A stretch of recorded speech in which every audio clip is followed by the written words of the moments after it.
নমস্কার বন্ধুরা, তোমরা কেমন আছো সবাই? আশা করি ঠাকুর এবং মায়ের কৃপায় সবাই খুব ভালো আছো। আজকে আমরা শ্রী মা সারদা দেবীর কিছু অমৃত বাণী নিয়ে পাঠ করব। সংসারে কেমন করে চলতে হয় এই কথা প্রসঙ্গে মা আমাদের বলছেন, ভারী সাবধানে চলতে হয়।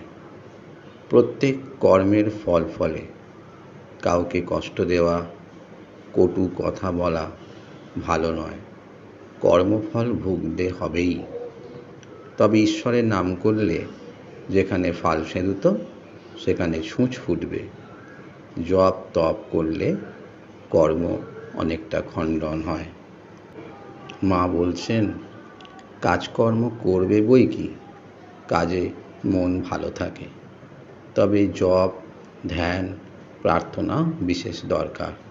অন্তত সকালে সন্ধ্যায় একবার বসতেই হয়। ওটি হলো যেন নৌকোর হাল। ধ্যান জপের একটা নিয়মিত সময় রাখা খুব দরকার।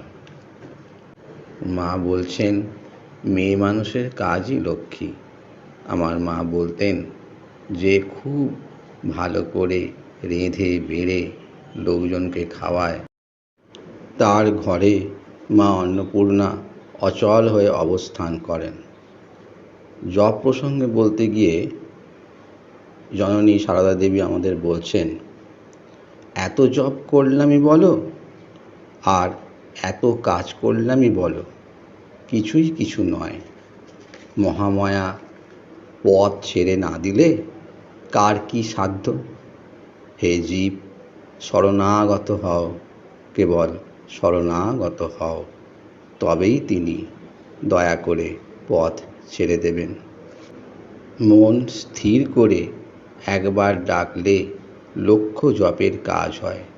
নতুবা সারাদিন জপ করছো কিন্তু মন নেই, তাতে ফল কি?